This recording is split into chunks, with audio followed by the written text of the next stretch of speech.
We got another Star Wars show to talk about that came out Oh, in 2024.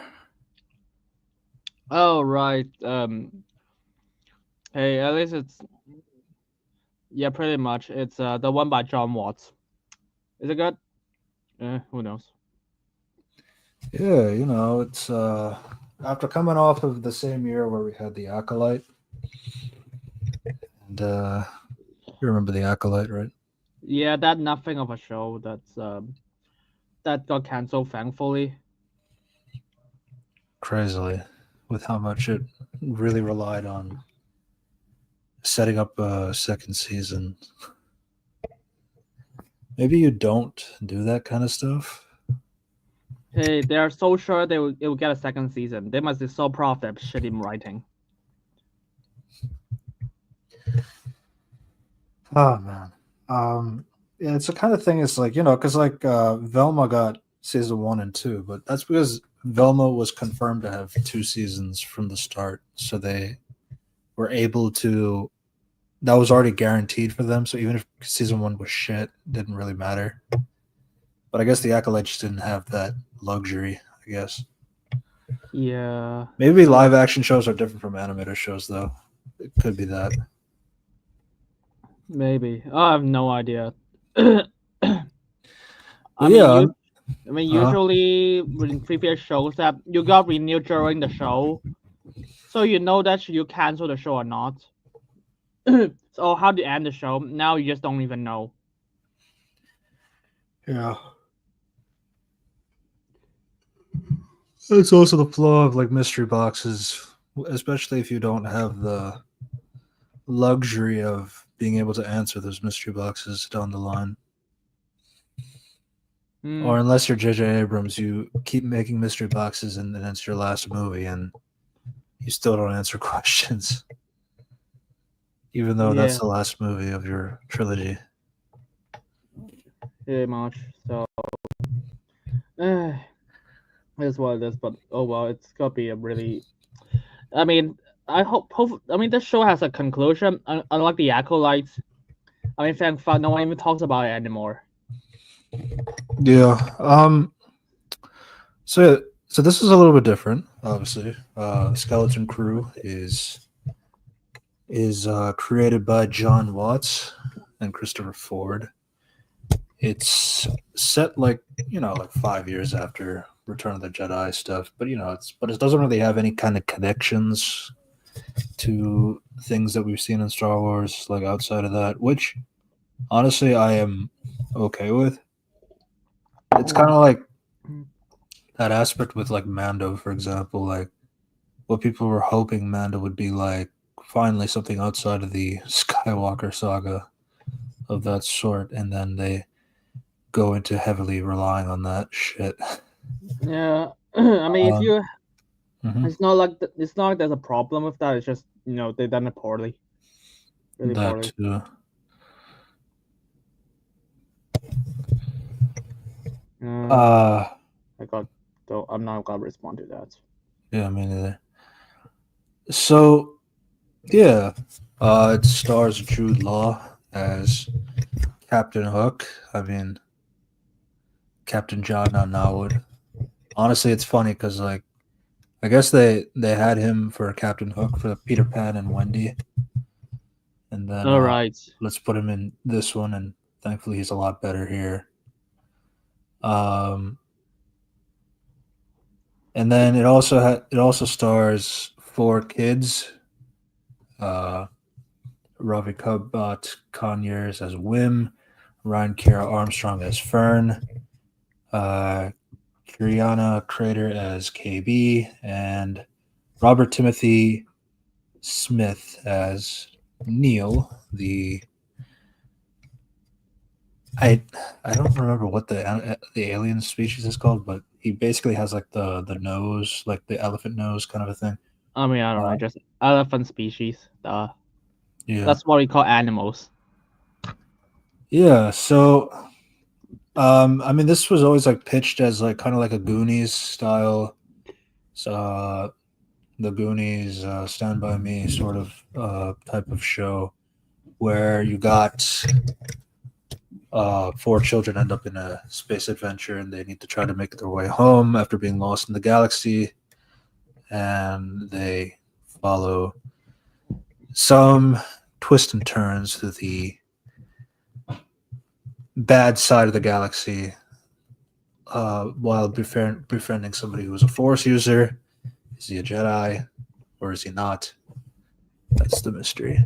So yeah, it's like it seemed like a simple premise, nothing too complicated, and I mean, like we talked about it earlier. I think we expressed some interest in the Yeah.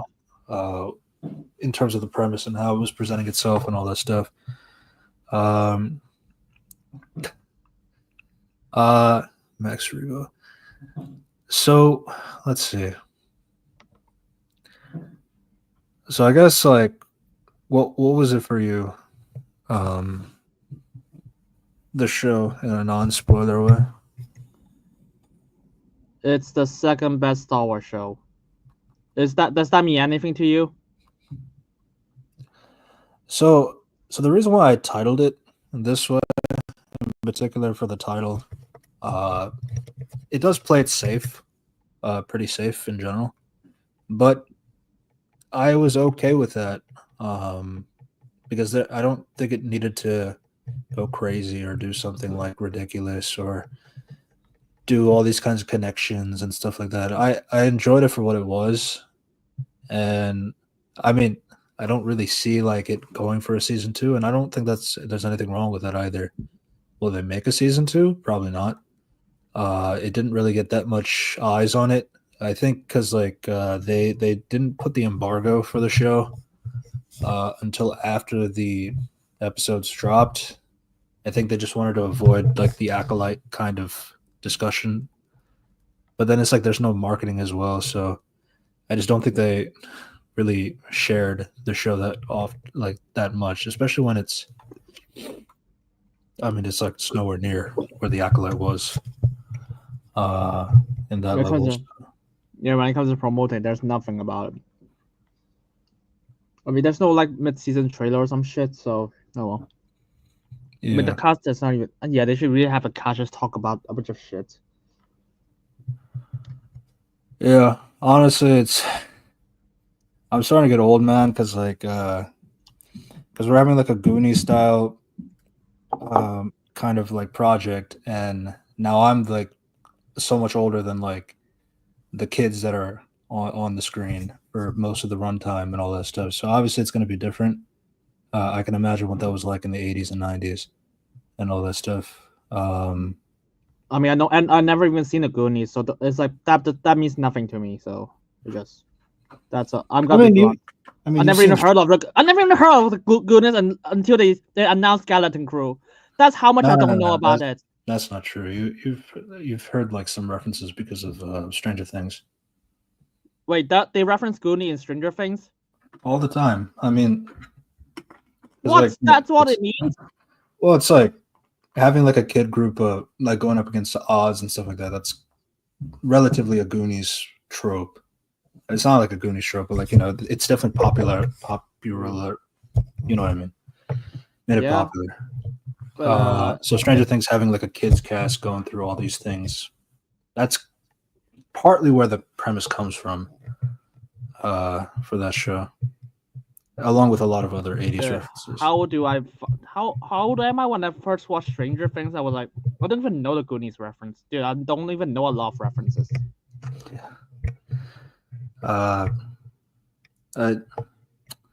You remember when like Gustin and Steve were like walking on the train tracks? Which episode was that? I think it was in season 2 or season 3. Oh shit. Okay, I don't remember that. Yeah, that's just like directly from the Goonies.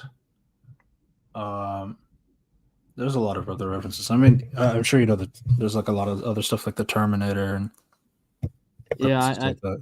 I mean, yeah. To be fair, I've seen the Terminator, so I can get that reference.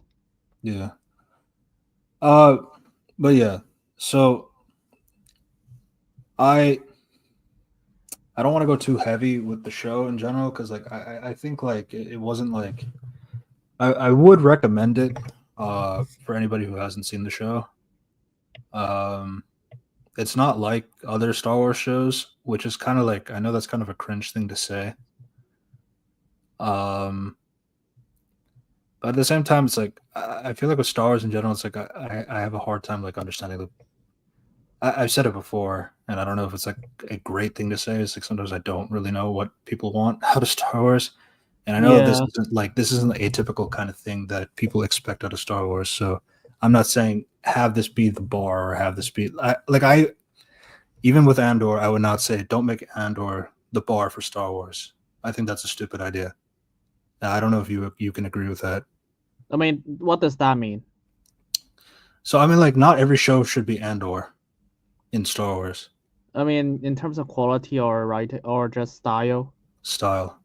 Yeah, sure. I mean, you can watch anything, but in terms of quality, fuck that. You have to be that, or else, I, yeah, but like, I guess like quality is like one thing, but like tone is like another thing too. Like, not every tone can like fit what Andor was doing. Andor was meant to be more serious, more like a political thriller kind of a style, kind of a thing that just doesn't fit with every aspect of every facet of Star Wars like that you can go with. Like, I mean, you could do it with Jedi, I guess, but like there are other aspects of Star Wars that just can't do that. You just need to either have some whimsy into it or some fantastical elements or like some kind of like it doesn't fit every style that you could do with Star Wars. That I don't feel like you should box yourself down that way, if that makes sense.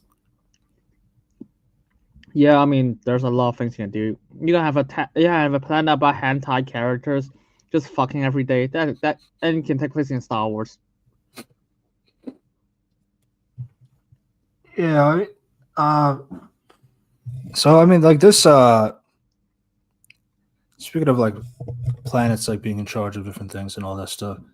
Um, so this group of kids, they're from the planet called At-Aten, and apparently this planet, it seems really boring to the kids on there.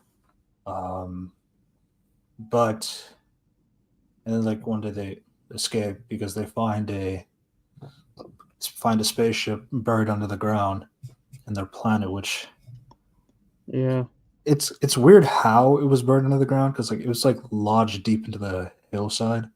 No, I mean Um, the explanation is it just shit. Basically, it's the pirate stole the ship, so he used this to access the place, and then it got destroyed. no, so like basically the pirate who had the ship, like he stole it from somebody. So Ad-Aten has like a barrier shield around it so that nobody could find it, not even on the star maps, kind of a thing. So like a lot of people have heard of the legends of Ad-Aten, but they've never actually known like what it was or like if that was a real planet or anything like that. Um, that was like kind of like it's like a myth essentially. The planet itself is special because it's like a banking planet, like it makes the credits and for the old republic and stuff like that. So they do rely like people rely on them for like making the money kind of a stuff, but to the kids like they just find it kind of like it's whatever planet, like pretty boring. They live in a society that relies on droids, um, things like that. Yeah, Like security droids, and then their leader, the supervisor, is like pretty much a droid himself. Um, but but like their parents are like saying, but you just gotta do a part of it. Like make sure you do well, do good in school. Which that's not a Star Wars thing. That's just in life. Do well, do good in school, get a good job, have a good no, life, stuff. basically every kid just like fuck you, parents. I want you to die. What that's every kid's reaction. Uh, I want to get out of here. I guess. But yeah, they so when the kids find this ship. So what I meant to say what was weird is like the ship is like lodged like deep into the earth, like they find a hatch on the side of the hill, then they dig, dig, dig, and then were able to open the door. And then like once they power the ship on by well, it wasn't really by accident because uh Wim he just like was really upset that like Fern was like taking all the credit, being sort of like a leader when he's the one who found the ship in the first place, and like he, you know, wants to prove some sort of competence, friendly competition style kind of a thing, and so he ends up pressing the green button that starts the ship. It's good that the ship can start is one thing, but then like it also like has to like break through the earth to get out of the dirt in order to fly out. So that's kind of my that was like the only thing is like it's weird how the ship was like lodged in the earth and then how it gets itself out of there. That was one thing for me in the first episode. No, I mean they don't they kind of explain it, but they didn't explain well enough. It's just like, oh, I mean, yeah, I guess it explains that why there's a power ship, but that doesn't mean that. But you did not explain how they lodge into the ground, and no one, it should. Yeah, I yeah, think it's that's what I crashed, mean. and no one gave a shit in at Aden. But the thing is, like, it was so well hidden in the earth that like nobody could find it, or like it was not noticeable. Wim only noticed it because because like when he fell down the hill trying to get to school for his exam, he just he hits something and it sounds like metal. So then he like rub on the dirt, and then it shows that it shows like an insignia on it. So he thinks it's a Jedi temple, like his picture books, which that's not true, but like that's his imagination. Um, but yeah, that was really my only thing for episode one in particular.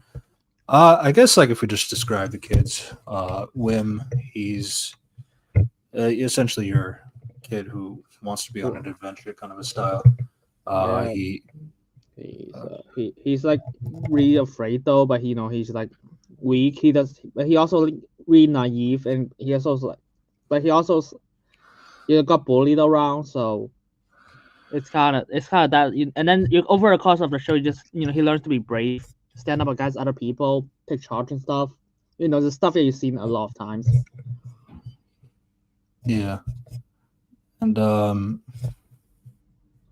and then over the course of the show, like you kind of see him. I mean, obviously, he doesn't become like a leader kind of a thing, but he does do things that like kind of boost his confidence. Like especially with KB when she was like powering down due to her. So KB is like a robot, like half robot, half human. Yeah, basically she got she got an Her, accident. Never explained what accident. So they have to replace her body with like cybernetic parts. so it's not. To be fair, Fern says that this has happened before. So basically, like her filament was just short circuiting, or it's like has to be replaced, kind of a thing. So backlog. So it's kind of like she's dying in a sense. So there is like kind of a ticking clock for, um, for Wim to take the wires, munch it up together, help melt it down, and then cool it down to make a rod to put in her neck before she can die and all this stuff. I mean, she said later when she like gets back to normal and like wakes up, she says like I wasn't gonna die, but like it kind of made you feel like you saved my life, and that made Wim feel so much better, especially since like he's been like not sure of himself. He feels like he's been letting everybody down and all this stuff. So it was like a really nice. Honestly, like I think like I guess for me like the better thing about the show is like I think like the kids definitely have a really good dynamic with each other, and I do like how they tried mixing and matching with all the kids to let them do like have different things that they can relate to with each other, and like I think that's what makes it interesting in any kind of story when you have like a Goonie style, Stranger Things style story. Yeah, I mean that's basically like Stranger Things stuff. I seriously never watch. I love kids. kids and adventures shit. Mhm. I mean, and then we got like KB, the person accident. We got a fat kid. I think, yeah, basically Dustin from Stranger Things, the fat kid, naive fat kid at first. Yeah. The fuck what's it called? Elephant kid. Yeah, Neil. Neil, yeah. I mean, he's just it's just he's just the moral support person, basically the entire team. To Yeah. just yeah, and then just like start yeah, and then when things got tough, he realized he can't just talk his way out of it. Like, Yeah. So Neil. So the thing about Neil and like all the kids in general, they feel like. So I like how different Neil and Fern are in particular, and I do like how they ended up pairing the characters together down the line. Because like Fern, played by Ryan Kira Armstrong, she's like the highest billing name of out of the four kids in terms of previous acting experiences and stuff like that. So her character, she definitely has like more of the I'm tough, I know my shit, I know how to do things, I can get my way around things. And obviously, like when you go out there and be interacting with pirates and stuff like that, interacting with like intergalactic conflicts and stuff like that, it's like, oh shit, I can't do any of that. Um, there's that, and then like with Neil is definitely like the kind of kid who appreciates his sheltered, privileged life of like not being able to know what war is like, not being able to know what it's like to be in the conflict of being responsible for somebody's life or anything like that. I'm just happy to be a kid who is able to live past all that and wish for peace. And like, I mean, he says things like fighting is bad, which is fair since he doesn't know that life, to know what is the benefit of it. Uh, but yeah, I mean, like I honestly like with episode four. Episode four was like a really big uh, episode with him and the girl from the other planet, which is like it's like similar to At-Atten, but it's not. It's I like think a that's episode 5. five, 4 or 5, yeah, something like that. But yeah, basically in that planet, like they don't. Basically, that planet is like under a war. Like basically, the adults versus the kids on that planet. Um, No, and 4. There's 4. Man, the yeah, episode order is so weird. yeah. So, uh, so So basically, there's a girl. It's like, there's a and girl then who lives on that planet of a war. So like she doesn't. So she's like the opposite of Neil. Obviously, it's like she's never known a life outside of war. Um, and they basically talk about it, like how you know he's trying to say that like the only fight I've ever been in is like my brother. He would try to get like this toy of mine, and then like I mean I ran, but like he still got me, and he's younger than me. But like I mean, they found it funny. Um, and then and he's just like, and then there's a point where the girl's dad, she asks like, okay, you guys, because like on this planet, their custom is that kids are treated as like as equal to adults in their combat. So it's like, so he's expecting them to be like, because Fern refers to herself as captain because she refers to SM-33, the droid that they have from the pirate ship, like basically like I have to be your captain so that you can follow my orders and you don't kill us, kind of a thing. So she just refers to herself as captain. So the way that other characters react to her saying, "Oh, so you're the captain, huh?" That kind of thing. So you see how that reaction changes among the different characters and how do they expect her to act, um, yeah, and that. So his orders like, okay, so now you four, since you guys are captains and you're leaders, and you should be able to help guide us through this thing. Just move forward and check to see if the enemy is out there or not. Tell us when to go and all that stuff. So Obviously, they're all terrified because they're not actually built for that. They're not built for war. They're not built for combat. So yeah, and so they go slowly ahead. Neil does not want to go at all. He's terrified. And then the daughter's like, okay, let me go with you. I think it'd be better with a friend. So, and then this is like, they do try, but then there's like a bit of a twist, quote unquote, where like actually Jude Law, he actually paid off all the enemy. Just like, okay, you guys take the money and I'll take all your resources and we'll be on our way. And that worked very well. But the fear doesn't go away though. They still thought they were going to die, even if it didn't end with a conflict and all this stuff. Yeah. That's the episode that center most when it comes to Neil. The most is basically just Fern. Yeah, Fern actually, it's like this Fern has a lot going for in episode 1. Basically, he's like the rebellious type that I don't want to be a good girl, studying, be pretty, something like that kind of stuff. He just wants to be the tough boy. Yeah, like her mother is like a secretary for the planet, so there's a lot of responsibilities and expectations out of her. But she does have like a leadership quality, which she does get from her mother as well. Yeah, by Carrie Condon. Yeah, and then she just like to use people and wants people to just be on the same level as her, just like to do things that like she could. And she looks down on people like this, and just over a course of the show, she just like, oh, you can't tell me to just be great. You have to do shit, and then you just get a lot of glimpses. It's like, oh yeah, she's growing up in a childhood that's like, oh, she's has to be perfect, but instead has to be perfect, and she just struggles to keep up with her mom, and then over a course, she just learned to respect his other friends like this.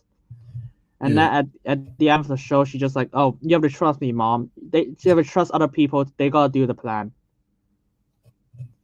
It's like really simple stuff. To be fair, they're kids, so I don't expect them to have really deep character. It's simple stuff. It just works. Yeah, I think that's what I liked about it a lot too. It's like I don't think it tries to. I liked how they. I can appreciate that they let the kids be kids at times. Like, oh, it's like the pirate is saying like, they're gonna send all the assassins to kill us, but they're too busy jumping on the bed because they've never been in a hotel room where the bed is like so huge. So it's like that kind of thing. It's like they play ball in the plane while it's like not the plane in the ship while it's going through hyperspace and all that stuff. It's like things like that. And then like obviously they have their own dynamics and they have like their own scenes. There's some heavy hitting scenes too with the kids, especially some emotional scenes that they go through. But the fact that like I feel like there was a good balance between when the kids are able to be serious and be fun. And I think that was like I think you can really see that on the screen that they probably had a lot of fun filming this as well, which is always good to know. They are not just like, hey, I'm gonna be serious the entire time. They have fun playing in hotels, just talking to other kids. And it's also like not like they talk like a 50-year-old person wrote them kind of a thing. To be fair, that at the very least, the writer is not 50. Yeah, he's just how old is John Watts? 43. Yeah, but what was it? I think it wasn't him who did Breakfast Club, but he worked with somebody who did Breakfast Club or something like that. Yeah, I don't. Breakfast Club is 1980s. I don't think someone's gonna work on that. I'm saying like he's friends with somebody who was part of Breakfast Club or something like that. Really, I don't know. It's like John Watts, Breakfast. And John Hughes died already, so I'm not sure. No, that's just one of the movies that influences him. Right. Not sure where I got that from. But yeah, I know he was inspired by that. But I do feel like there was monkeys jumping on the bed. Yeah. So I thought that stuff was like really really good. I would say like I'd say like any issue I would have had is probably action scenes here and there. And yeah, which and is some which is expected. and plot points. You just expect them to answer this, and they're like, oh, yeah, technically they're just not good enough. That's how I qualify of the love review. It's like you explain it, just okay. You just need to explain more details. Could you give examples? I was like, the one that the ship one. That's one of the examples. Yeah. And then at Adam. Okay, so what happened at the end is basically like, according to the dialogue, it's just like, oh, the Empire actually has this planet locked away with all their money, and apparently no one.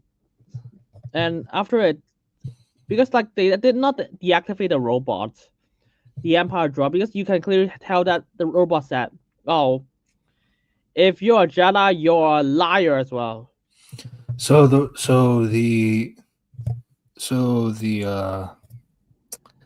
supervisor is saying to Jude Law that because Jude Law is he calls himself the emissary and he calls himself a Jedi.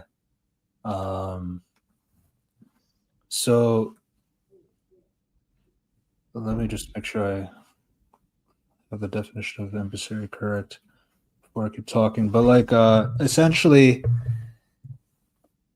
so an emissary is a person sent on a special mission, usually for a diplomatic representative.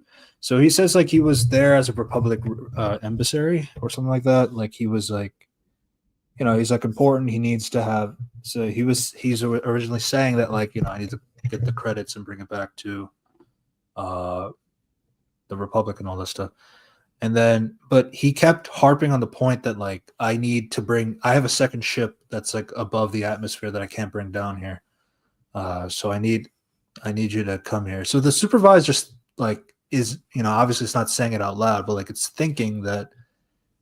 So you came down to our planet at Atten because you went through a ship that happens to be at Atten made, because there's like a barrier that surrounds the planet, and essentially it's like if any ship that's not from at Atten, they will get electrocuted, fried, and destroyed. But if it's at Atten material, then it will go in and out of the barrier no problem. I'm gonna be honest, that is like a really insane design that the sequel should have used. The sequels. Yeah, the only thing I can say, the to be fair part, is they say very much that, especially from Carrie Condon, is that like we don't want anybody to know about this planet or anybody to interact with our planet or like you guys to ever experience the galaxy and the harshness and the bad things about the outside. It's basically made to be like a utopia kind of a style. Yeah. So I do understand where it's coming from. It's just like I guess nobody has ever found this in the Empire. And then because like this takes place before the sequels, and around the Republic actually found this. They have access to the technology. Like at the very end of the movie. This is 5 years after Return of the Jedi, whereas and that the First Order is 30 years later. 30 years later, but then they destroy the barrier, so there's no more barrier. It was like you think that some fucking like the person like Princess Leia, who gave birth to Kylo Ren, would have known this technology. They didn't even know Alderaan was destroyed, by the way. Oh.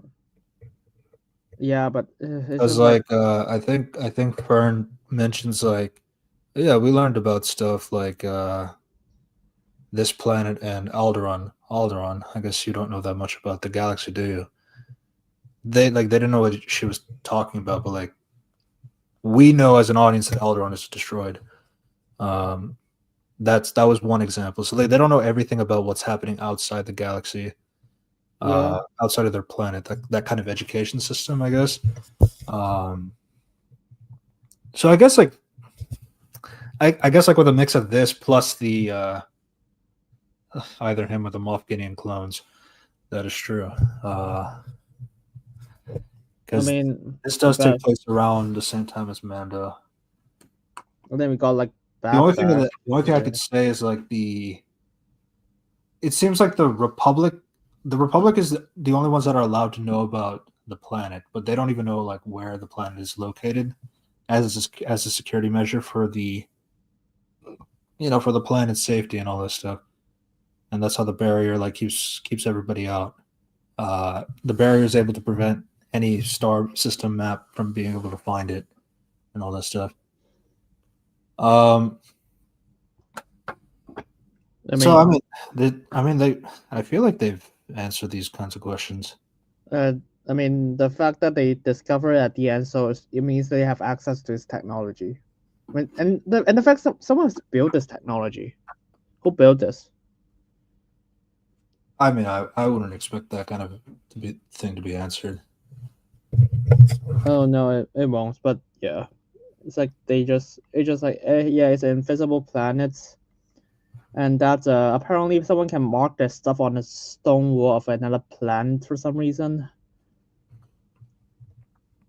Yeah, that was kind of confusing when I was episode 4. They have like there's like someone actually marked a fucking Adam on a pillar. The big tank where the supervisor's console is in. I was so scared they were going to make that the open up and Palpatine from Rise of Skywalker's in there. Yeah, that's like. I mean, to be fair, they have like so many shows that deal with like Palpatine's return, like Bad Batch, Mando, Ahsoka, I think. Oh, don't worry, it technically hasn't yet, but Dave Filoni will try to find a way to justify Palpatine's return in Ahsoka. So the thing about like all right, Ahsoka season 2 is coming out. Oh yeah, they recasted. They recasted Ray Stevenson. Announcement right now is they recasted Ray Stevenson for the Hound from Game of Thrones. Yeah, that's Rory McKeanson. Which is fair. He's a good actor. I think he's a good actor, but like I've never seen him be like eloquent and wise, like that kind of character before. He's always usually angry and gruff, which I don't know if that's because of the Hound and all that stuff for Sandor Clegane for Game of Thrones. But like yeah, I mean I feel like Ray Stevenson had a lot more like prim and proper kind of style to him. Like I wouldn't say like Christopher Lee, but like he would present himself like Christopher Lee in that sense as a type. So I'd have to shit. like, he's in Gladiator 2. Yeah, he was in Knuckles. I'm not gonna watch that show. Fuck you. Yeah. I mean, it's like Hot Fuzz. Oh yeah, he's in Hot Fuzz. Yeah. I'm gonna be honest. I will never remember everyone who got cast in Edgar Wright films. It's like remembering who played who in the Christopher Nolan films. He literally have famous actors just appear in one scene, and that's it. Speaking of Edgar Wright, Nick Frost voices SM-33, the droid. Yeah, I mean, yeah, I don't know. It's either. I mean, I like the character, but at the same time, he just has so much ass pulls. I was like, Harris, how do you override a command? Just like, oh, I claim this shit, and then the kid just like, I will overrun and claim this shit. I was like, what? That's all he needs. So yeah, that was like my main thing. It's like, I was okay with like in episode 4 again, and like, when he kept saying, and episode 7, both episodes. No, for episode 4 in particular, I didn't have an issue so much with like like because this is like where Fern was crying because like she realized like she saw like the coordinates to um at Atlan is completely scratched out and unmarked and all that stuff. They couldn't find it at all, and then everybody's like, okay, you got to go figure it out now. Find out like where the coordinates are. You got to find out how to figure this out, and it's a hard question to answer because like there's like nothing to do. So she goes off and like gets emotional and all this stuff, and then Wim goes over and it's like, everybody's asking me like what to do, and it's like I don't know what to do. It's like honestly, but then Wim is like trying to cheer her up. It's like, if I was in charge, like we would have never gotten this far and all that stuff. But then there's like she has a time to think about it, and it's like especially like when it comes to having a direct order, and the reason why he keeps repeating at Atlan, I've never heard of a planet called Atlan. That doesn't make any sense, like that kind of thing. So he kept repeating this like a lot. So it made her think that like, okay, so like it's possible that the droid was told by the previous captain to forget everything about Ad Atlan and that stuff. So it's like, so she makes the order like, I want you to override the thoughts about Ad Atlan and remember everything about it. Ignore the previous command. Now that I'm your new captain, that kind of thing. So it's like, and it was like coming back from like in episode 1 when she told her service droid, like, tell my mom that like I was studying upstairs, but you weren't studying upstairs. Override your memory banks. You remember that I was studying upstairs. I remember you were studying upstairs, like that kind of thing. So it's like a callback to that. I was okay with that, but like the last episode, as you said, episode 8, where 7, 7, where she's like, where Jude Law is like, I claim ownership of the Aden ships. That Aden ship is like, all right, he's my captain, and then all of a sudden she's like, I call on claimsies. What? I call on claimsies. You now work for me, and now you have to get rid of everybody else. I don't think it works that way. And then it works. Do you know how insane? Close enough. That's what he says too. It's like, I mean, it's close enough, I guess. That was silly. That was definitely silly. I mean, at that case, every single crew is like, I claim that shit. No, I claim that shit. No, I have the ship. Fuck you. I have the ship. Everyone should be doing that. I'm Spartacus. No, I'm Spartacus. Yeah. Like when I heard that shit, I was like, oh shit. I mean, the other thing is that Jude Law just teleported to that ship in episode 7. It's like they literally showed the ship. They literally show him staring at the ship, closing the door as it's about to leave. And now she decided to run and he just teleported the ship. It's like, oh. I call claims to the podcast. No, fuck you. I call claims to his podcast. Yeah. That was definitely, for me, that was like the silliest thing. Which is ironic. But yeah, that was definitely the silliest thing. It was getting control of SM-33 back from. It's just as simple as I unclaims he's a bit of an asshole, but yeah.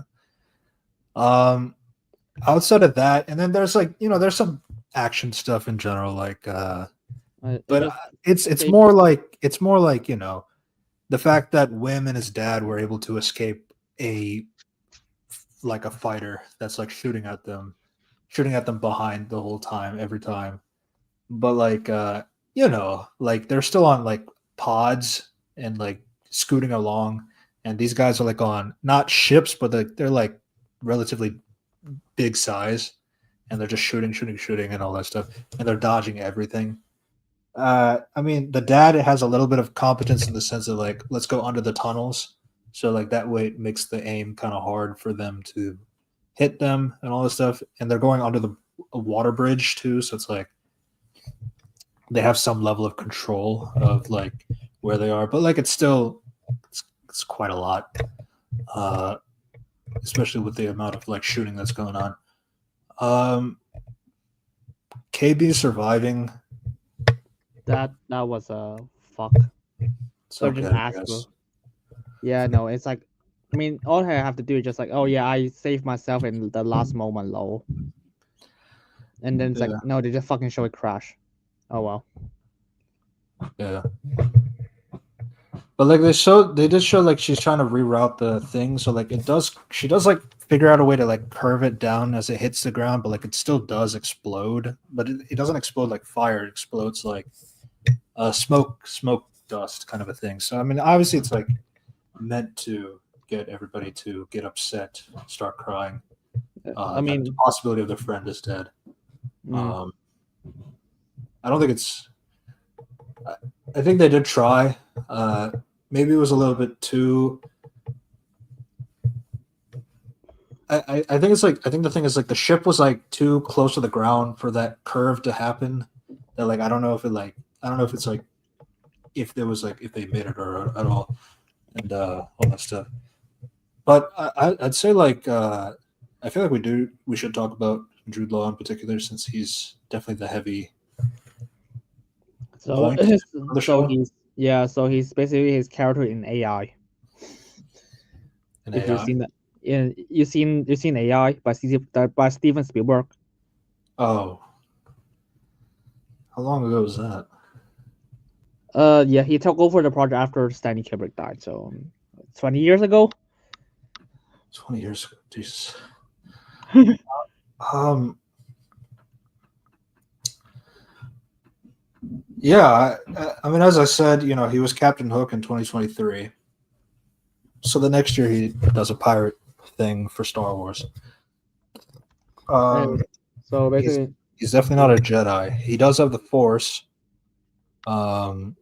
And he explains like in the last episode because people ask like, how are you able to use the Force or like how are you able to do things like this and you're not a Jedi and all that stuff. And he always dodges the question. He does save it for the end. That essentially a Jedi did find him when he was a youngling, where he was like not really a youngling though. He was just stealing. So he's pretty much lived hungry for all of his life, essentially, always going for scraps and trying to get enough to eat and that kind of stuff. So yeah, it's that kind of. I mean, he got betrayed by the because apparently that the ship only has like 1 pound for some reason. One credit. So everyone in the ship just say fuck you, I'm gonna take over the ship and stuff like this. I mean, actually, to be fair, I have some problems with the action with the beginning. Was like that the opening scene was like so weird because apparently you can just get this close and just launch like platforms and the ship did not even shoot him before. So like the good guy ship, like Republic ship, should have just shoot the pirate ship before it got close enough to do that. And the pirate just like, yeah, let's just run blind and just attack them instead of just cover or shoot, something like that. To be honest, it's slightly copying A New Hope, but yeah, that's it. Okay. I mean, yeah. If anyone does not know AI, that Jude Law plays a robot. He helps a kid. He's like also trying to escape from death after he just accidentally encountered him from in a prison cell that they almost got executed. That's AI. yeah. So I mean, obviously, there's a little bit of a convenience that the kids were in the same prison cell as Jude Law, Jude, A Jude Jedi. Law. But to be fair, it's like we didn't know that Jude Law was the character from the beginning of the episode one, because he was wearing a mask and like he had like a filter over the voice, so like you couldn't really tell that was Jude Law until like pretty much until like the seventh episode when they showed him back again with the mask again. So I thought that was an interesting thing to like kind of hide from the audience a bit. but it does make sense in the way that like, oh, you can't really connect. Is this guy good or is this guy bad? Which obviously the episodes do go a lot into like, don't trust this guy. This guy has like one of their major ways of doing that is showing like people know him by like 4 different names throughout the show. So it's like you said your name was this. No, you said your name was that. No. His name is actually this. It's like so clearly he has like a lot of fake identities, and all that stuff. So, And then he's also like really shady. Was like, oh, he's clearly has his own personal gains. yeah, That's basically what he has, and you just realize, oh, the reason why is just because he got abandoned. He got to fight because all the 66 happened. So his Jedi got killed. So he has to learn to live in the hard way. yeah, and like that's what the galaxy is. It's cold, dark, and John Dumbledore. Yeah, it's like, God, I'll never forgive Fantastic Beasts for wasting fucking Dumbledore. Jude Law. to be fair, no one cares about those movie anymore. I mean, they don't care anymore. It's I all mean, gone. they're rebooting the show. I'm not gonna watch it though. I mean, I probably gonna watch it if you force me to. I'll probably watch it because I'm a Potterhead. I don't I know what it'll mean, be like. I'm just not really interested in seeing another attempt, to be honest. no, I mean, you last time you told me, I was like, oh, just told me, hey, do you want to watch Percy Jackson? I was like, no. I was like, and then just like, oh, please do. I was like, sure. And then I was like, I think it's bad. And it took you a while, just like, yeah, it's bad. That's not why. Yeah, I know, but that's funnier way to explain it.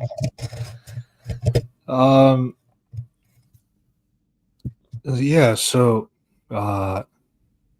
honestly, with Jude Law and his characterization, I mean,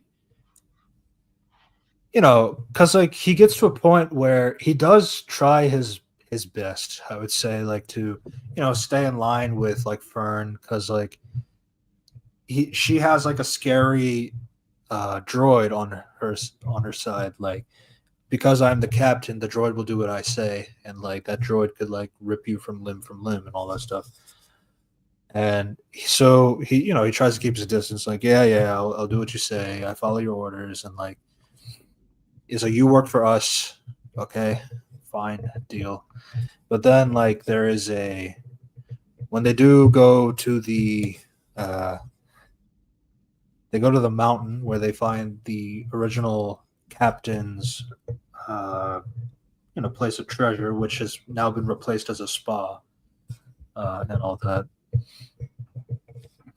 and they go in and they find they go in there to find where the coordinates to Atlin is and all that stuff since because SM said that that's another location as to where you can find the Yeah, planet there. So when they see it, then there's all the gold and there's all the treasures in there, and you can see the greed is going into Jude Law's head, thinking, thinking, thinking.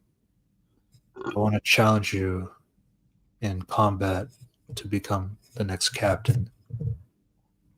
So shit, and then like SM can't SM can't like listen to Fern's orders because Fern has to fight Jude Law to the death in order to still reclaim as captain, and she can't get help from the droid like she used to. Since Jude Law is like an adult, he's like you challenges her for the dark saber. so basically it's like hand to hand combat. It's like you guys are not even fighting hand to hand. No. Like He says it's to the death. yeah, hand to hand combat to the death. I don't think it was hand to hand because like he had the knife. He had the knife on her over the uh, knee. Nick Frost actually said hand to hand combat, so I just kind of laughed. I remember that, and then they never fight hand to hand. But yeah, it's like essentially he's just Jude Law is just saying like just say you yield and that's enough. Just say you yield and that's enough. Like, just like egging that on all like on and on, because like Fern is like thinking, no, I can't do that. There's no way I could do that. Like, but then she tries to take like a cup and like try to hit him, but like obviously he dodges that because it's not like there's no point. And Wim tries to be a hero in a sense because he saw a lightsaber at Atlan's, not at Atlan's, like the pirates thing. Treasure. So he tries to.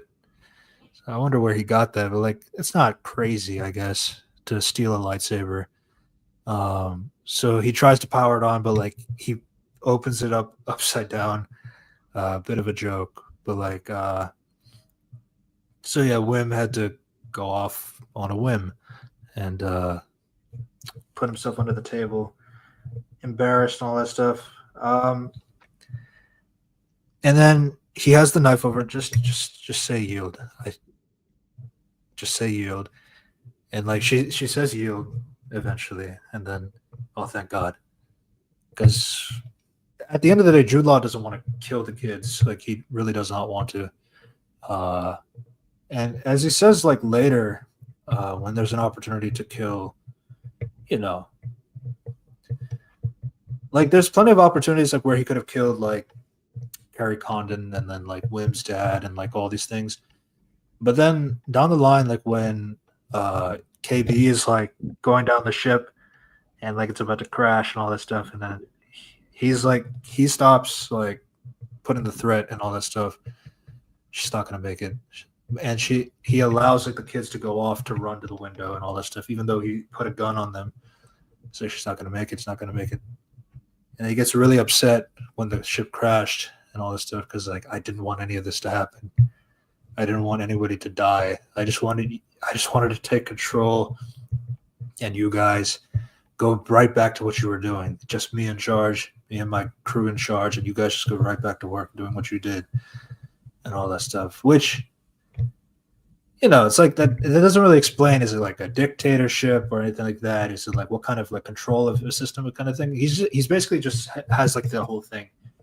If I'm in charge. My crew is here that works with me. You guys all do what your normal jobs was. We just replaced the service droids that used to work for you, essentially.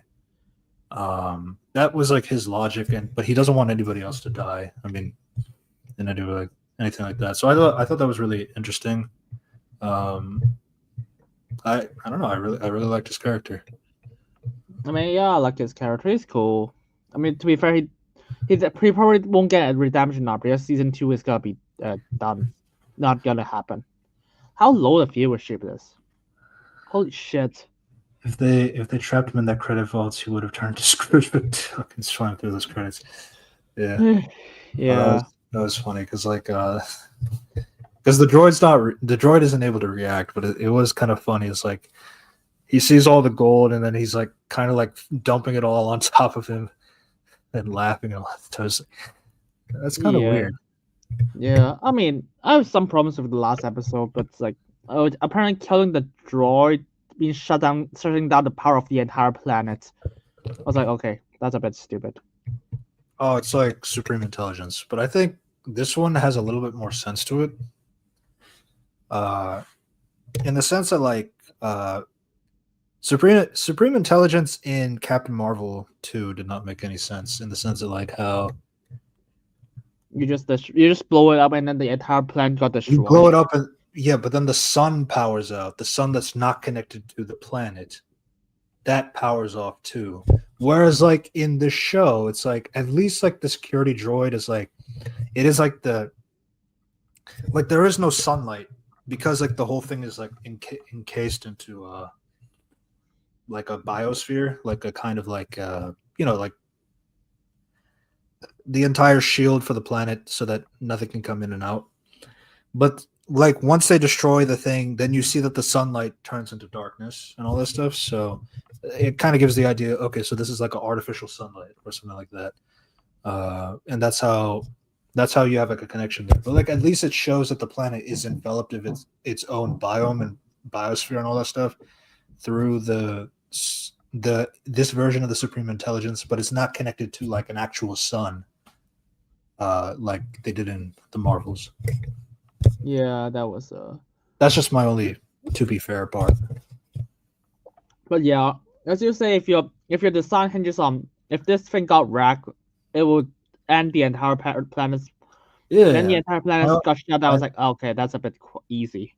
then my thing would be the issue is like there's like not that much protection for something as integral like this. That would be my issue, yeah.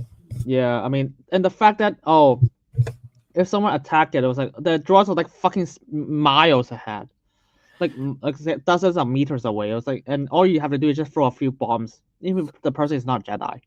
Yeah, and also like because like the droids are programmed for stun only, no kill, Yeah.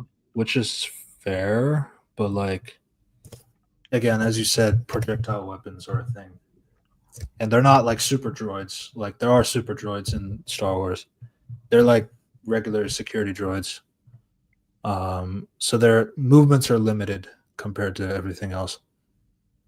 Yeah, that would be like that was like really my thing. It's like I get it from like a standpoint as to like what this planet does and how does it operate and that stuff. Is it a viable option? Probably not. But I could see it making sense. But then yeah, it's like if you have a planet that has a heavy reliance that this is the one thing that needs to be here, otherwise the planet cannot function. Then yeah, you would need more protection than what you had.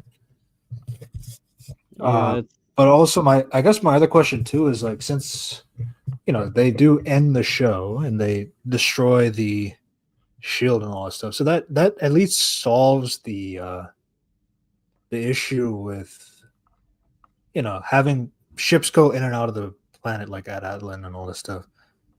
But then what about the sunlight? Is that just never coming back? Is it important for the planet? I would assume so, but like I mean, they restore the power at the end of the episode, so the Republic fixes it, I guess. But no, but you're right. But no, because his dad is like a level 7 security, like a level 7 like engineer level, so he's like really smart basically. So yeah, he knew how to repower the planet. That's it. So I was like, oh yeah, there's that. Of course, like that is not claimed by Republic. And Mothra just like, oh shit, we got $800 trillion added to our bank account.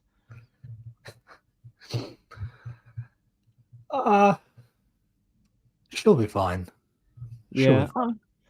And hey, we got enough funds to fight fucking what's it called? Grand Admiral Fraud in season 2 now. Hey, quick, buy more ships and just blow this fucker to death. Yeah, I mean, like I guess like that would be a question. Like, how much would this affect world building wise? It's like so. Ad Atlan is not the only place that has banking in the universe.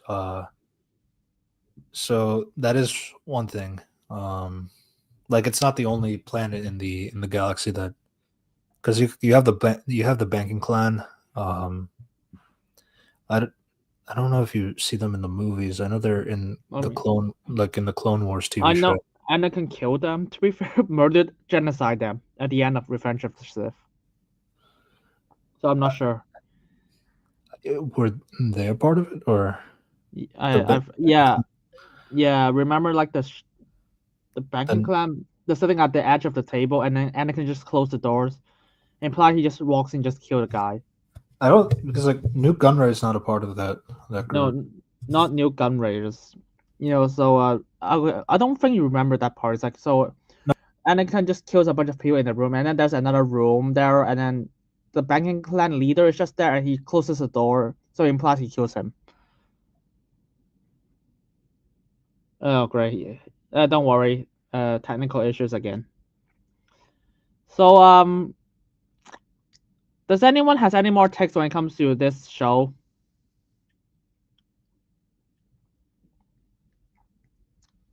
And by the way, Grand Admiral Thrawn should not be the Republic. Fuck you. That's got a fucking stupid person who thinks that it's a necessary sacrifice to lost several hundred soldiers. We never talked about Urkel. Urkel? Uh, Steve Urkel? Oh, he's Steve. a fucking hell. He's not. He's barely even does anything in the show. He's basically just the henchman for the bad guys. It's like, oh my god, you got Steve Urkel and he does nothing. Yeah, You can just I replace the wolf guy with this guy. I thought that was curious. Like, I thought he would have a bigger role because he is a pretty big name. I mean, not a big name anymore like he used to be, but yeah, that was a little surprising. Yeah. Oh yeah. I mean, they got like Fred Tatasciore as the wolf guy. You know, the really famous voice actor. Yeah, I mean, I guess, but still. But yeah, they just Bruce. like Jaleel Yeah, White never did anything as the pirate. yeah. I mean, He's he probably Fred died Fred off. Teta He died Fred off screen. Tedescure. Yeah, he's best known for voicing the Hulk and uh, Solomon Grundy in a lot of projects. Yeah, Uh he's yeah, he plays like the Shao Kahn in Mortal Kombat. So yeah. yeah, very talented. Um, yeah. So But was there yeah, I any mean, kind of was there any particular? Oh, and they got Stephen Fry to do the supervisor voice. oh shit, no shit, they got Alfred Molina as one of the pirate crew. Oh yeah, yeah. I remember hearing about that. I was like, oh wait, okay, who is that? I was like, oh shit, I don't remember. At least Stephen Fry makes sense for a large robot. At least he actually did shit. I mean, he's basically as important as General Grievous, but still, basically he died. Entire thing is Hi. ruined. It's like so. It's like so. I'm here to tell you. So it's like, you said that you're an emissary and you're a Jedi, but it turns out the Jedi have been gone for a long time now. So which one is the lie? That you're an emissary or you're a Jedi? He's a pirate. He's a pirate, as suspected. No, it was really funny. Uh, they were saying he'd return, and I thought he'd get a bigger role because they felt the need to announce that, but he did nothing. I mean, the fact that they don't have Alfred Molina as a role, and then just like he's only found out because of at the end of one of the episodes. Yeah, it's like Alfred Molina's voiced a character in this episode. I don't even think you can tell who it is. Neither do I. I mean, they can't even just like, hey, he's got a voice the character from the. Okay, actually, I need to remember some character. I need to remember some important characters in this show. The octopus, the giant squid in episode 6, episode 5. Oh wait, who'd voice that? Oh shit! Yeah, he didn't voice that though. I know he he didn't. didn't. He did not. So I need to look at who voiced that character. Oh, found Kefalo. It started with a K or something. A C. It started with a C. So good lord, I think I have to go to IMDb. It's not in. Yeah, it's not. Patrick Sates. Who's Patrick Sates? JoJo's Bizarre Adventure voice actor. Oh, so he's just a voice actor. I guess that would have been funny if it was Alfred Molina. I mean, they should have Alfred Molina. To be honest, I'm surprised they don't have that. I was like, oh, you got big names. It's like, oh, how do you spend 250 million? Oh, hey, famous actor, should you want to say record a few lessons on your iPhone? Then you got pay a few thousand. Yeah, that's it. Well, yeah, it's Was there any kind of like other character interaction that you liked or anything like that? We talked a bit. We talked a little bit about the when they were on that planet with the girl. Yeah, I mean that girl is from Phantom 3. Remember her? The daughter of of fuck, what's his name again? Reese Infant. That girl. That girl is the girl that Neo is talking to.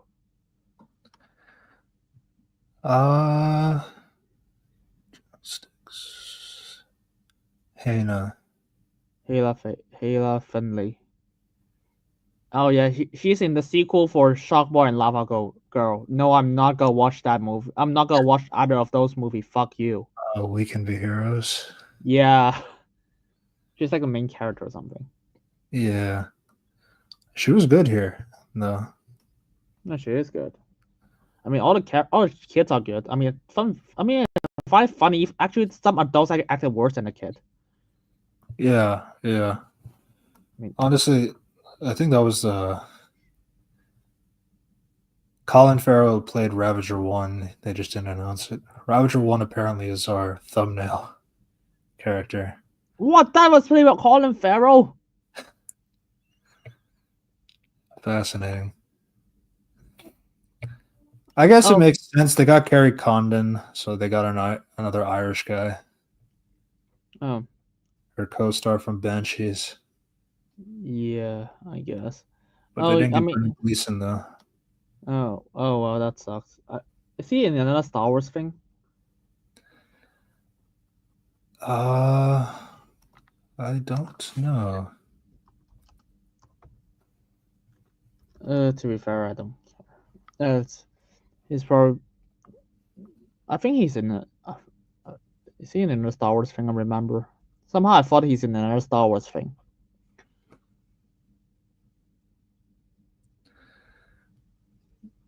Oh no, I don't. I know, no, he's not.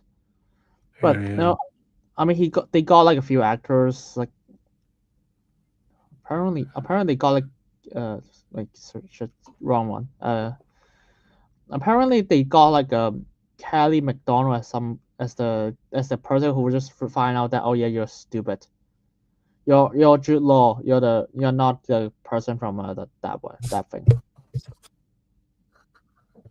No, it was a joke. Colin Farrell did not do Ravager 1. Oh, interesting. fuck you. Okay. Just kidding. No. Yeah, so you see, but yeah, I really,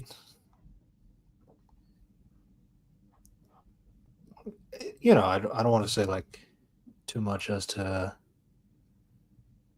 I guess like I didn't really have too many issues watching the show. I also binged it, to be fair, so like maybe I wasn't able to process anything or take the time to like really think back on things.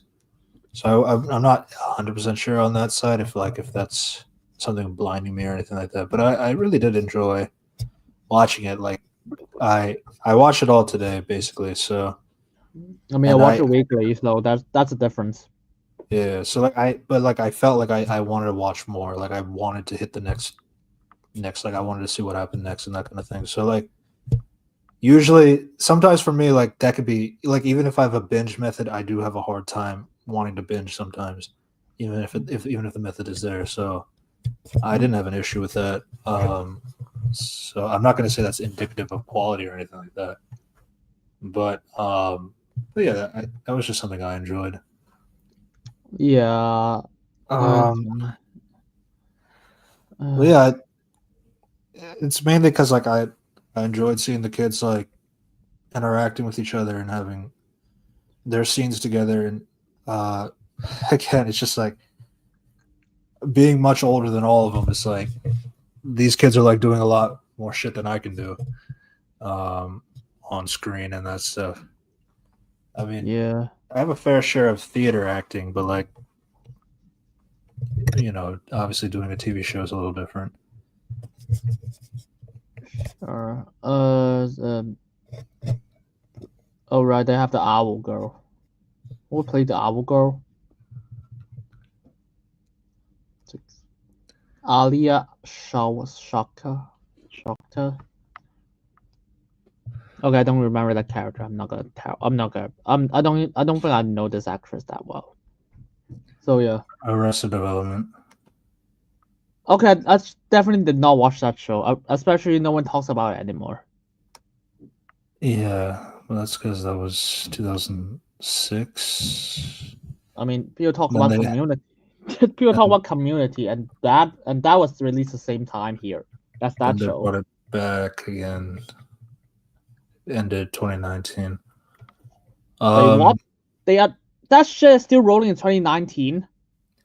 so it did 2003 to 2006. Then it stopped. Then it came back 2013 to 2019. What? Okay, that is stupid. Yeah. I mean, yeah, Yeah. I mean, that so I guess like with the kids in general, it's like obviously like they're gonna have some dumb things to say, dumb observations because they're kids, so it I makes mean, sense.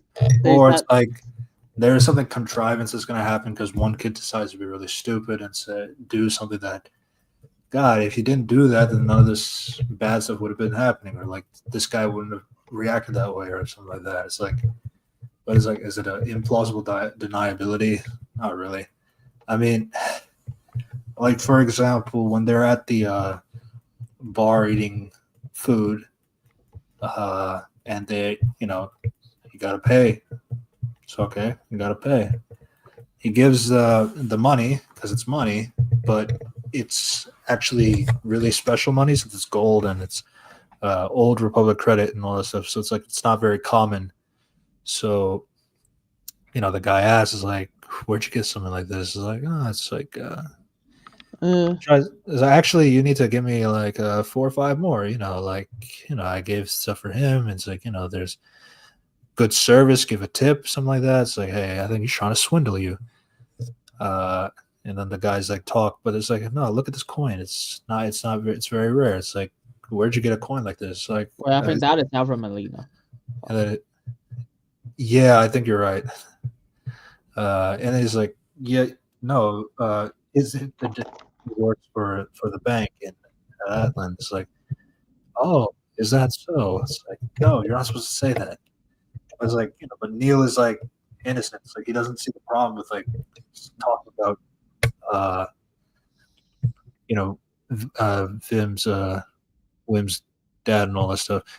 And then yeah, but like it's like these kinds of things because like they've never been out in the public before. They've never been out there like no, like this is like stuff you're supposed to talk about. This is like stuff you don't talk about.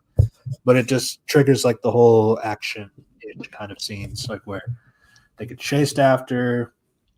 I mean, SM does like try and help them, but then he gets shot. But then the kids get arrested, all because of like, well, if he didn't wander off and like go get food and try to buy the food, then like none of that would have happened. But is it his fault that it happened? Not really. He doesn't know any better. I mean, and then they just got thrown in the same prison as Jude Law. I was like, oh well. Yeah, that's to be honest. It's just there's not much to say. I mean, it's the really good level. It's like, yeah, it's good. It's like it's simple, it's effective. It's just that the problem is like the show plays so safe that sometimes even if it's good or bad, I just struggle to just explain a lot to you. Yeah. I mean, it's okay. What do we also have? Like there's some spa, some pirates. Like yeah, that's like they just built a spa on top of those caves for some reason, and no one is like, oh shit, that planet's actually a spa planet. And I was like, oh shit, do you have reservation? I was like, okay, you don't actually need reservation, just like, oh, I'm gonna book a seat now. I'm like, I think you can just do that in hotel rooms. But like they say, it's like an adult spa. So Oh well, like, no, I mean, I mean that they after they disguise themselves and Jude Law just walks through and it's like, what's your service? So I was like, yeah, that what's your booking? Who do you book as? Jude Law was like that one. And all I can think of is, well, first he drops like a Republic credit for no questions asked, kind of a thing. I was like, okay, like, why don't you tell me what it is? Or it's like, you also have to, what about your elderly guys? The elderly guys, which are the kids in robes and stuff like that. And they're all having fun and all that stuff. So there's that. So then he drops another credit. Okay.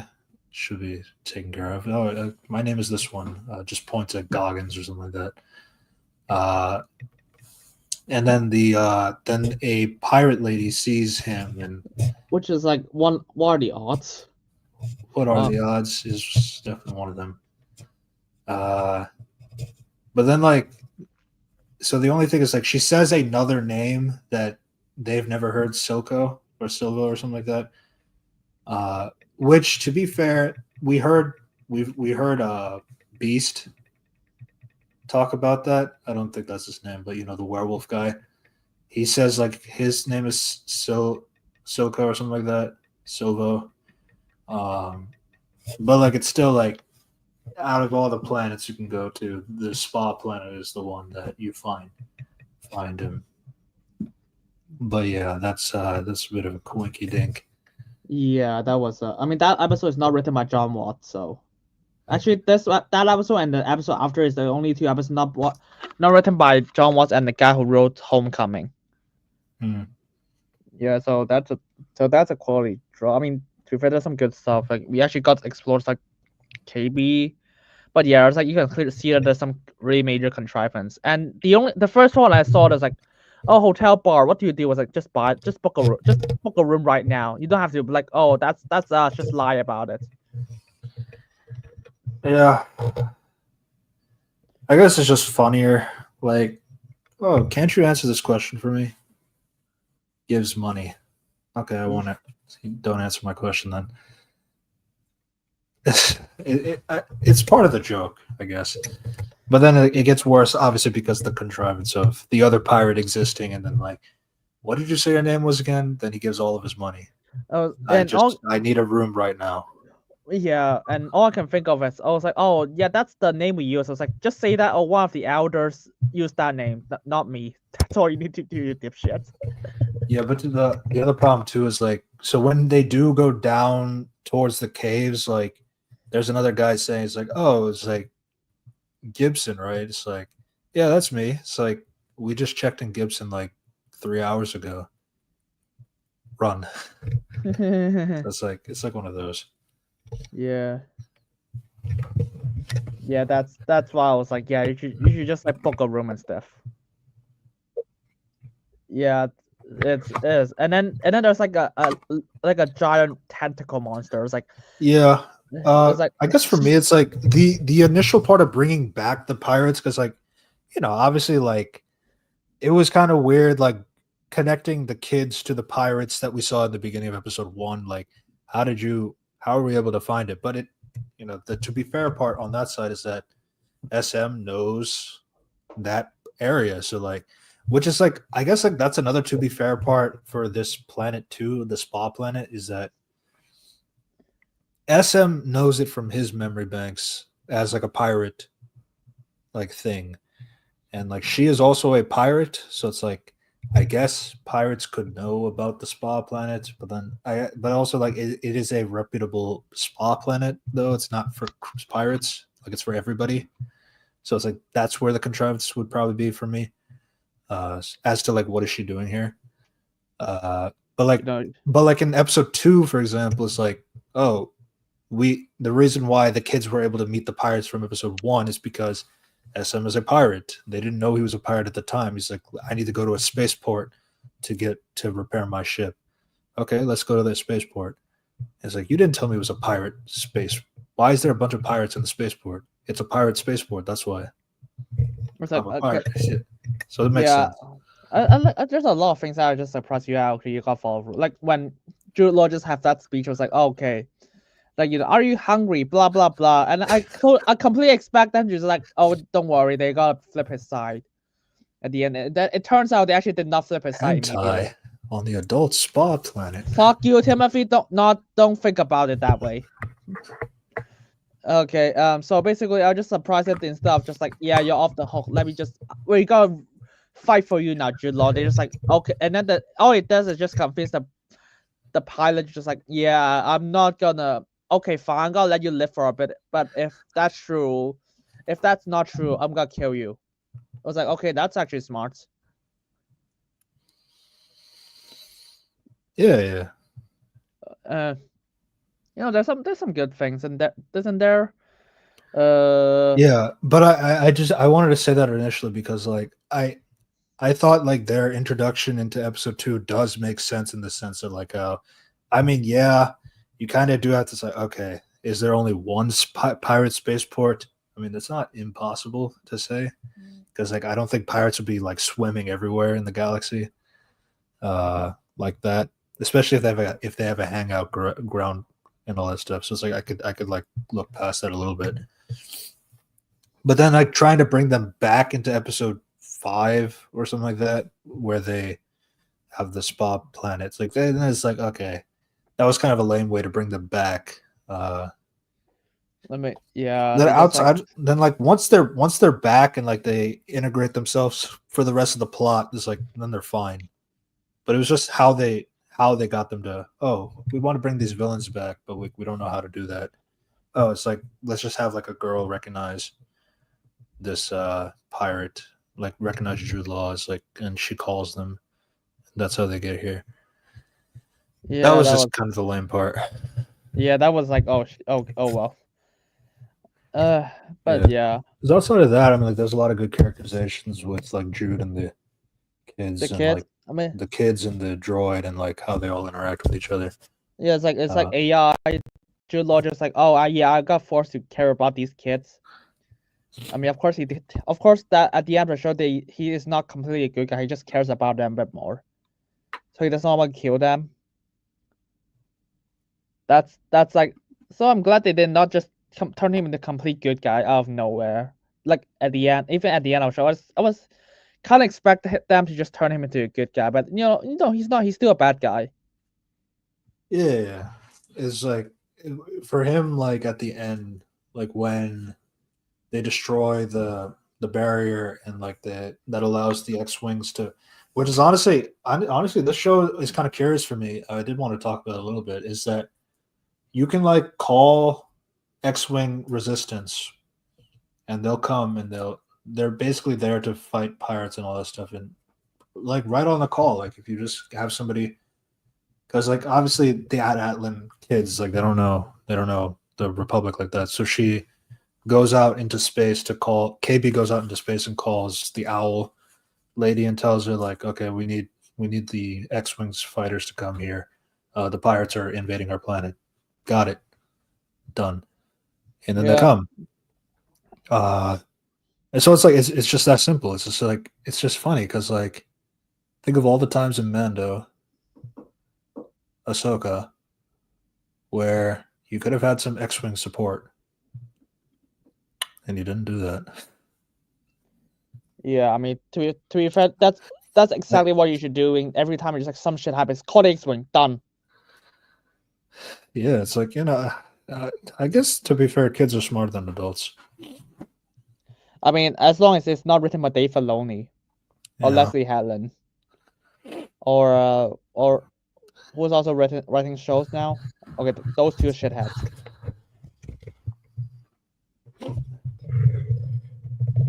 But yeah, so I thought that was interesting. How simple it is. Like a lot of the problems can go away if you just call the X-wings for help. Yeah, don't worry. I mean, to be fair, I don't like. I mean, there's a lot of part that's like simple as I was like, okay, that's a bit. Remember that they escape the trash by ripping the ship apart because there's a button just like rip the ship apart. So it's like the auto hull. Yeah, I was like that how does that work? Yeah, so the hull is like essentially like the outer layer of the ship. I guess is like a shielding, but like if you can remove it, and like that's how like her pressing the button removes the outer shell so that they're going on the ship without the outer shell on it. Which honestly, the ship looks way better without the shell, but I guess that's not the point. Well, yeah, I guess like yeah. Yeah, that was of course, like to be episode 6 is like I like a lot of the ideas. At the same time, I just think there's a lot of plot armor. It's like the 4 kids just jump onto the ship and then the ship just crash on the ground. It's like all 4 of them are fine. The Bryce Dallas Howard episode. Yeah, episode 6, the one with the crab people. Yeah, they had the miniature as well. I know people were talking about the practical effects. To be honest, I'm gonna be honest here. That it has to be a lot of practical and special effects in this show. It's Disney. I mean, do you remember they marketed the Force Awakens as, oh, we completely use practical effects? I was like, dude, you clearly use a ton of CGI. No X-wing support to prevent the next galactic war, but when it's pirates, let's get the real shit on. Oh, don't worry. They will definitely. I can tell you this. They will absolutely forgot the X-wings to stop Grand Admiral Thrawn in Ahsoka. Yeah. The only thing I could say about like when it takes place in the next galaxy, it's like okay, then I guess you can't bring the X-wings like that over there unless you can find some space whales. But I'm sure there's like other examples of where you can bring back Thrawn. So it's like, but then like I'm pretty sure Ezra and Thrawn they both came back right to the main universe. Yeah, the only So two. now the X-wing should be there. Yeah, But basically. will they be there? Probably not. Absolutely not, because don't worry, they gotta be like Thrawn is like really smart. How smart he is? Oh, he's gonna destroy his entire ship, and it's like that's actually my plan. I was like, dude, I think I would beat this guy. I think I would beat this guy in a spelling contest or math with. Oh, math with. Fuck you. Yeah. Honestly, I do feel like the when it comes to Ahsoka and the X-wings and all this stuff, I feel like they're just gonna. Oh, it's like we need. Where are we gonna find the army to help us out? I mean, we can't rely on the army. We got to do it on our own. That kind of stuff. No, I mean, yeah. I mean, remember season 1? They were like, Grand Admiral Thrawn returns, and the entire Republic does not believe them. What? And then, do you know what the explanation is? Oh, this looks like a child fantasy. You know, there's space whales, other galaxies, Grand Admiral Thrawn. I was like, you live in Star Wars, dipshit.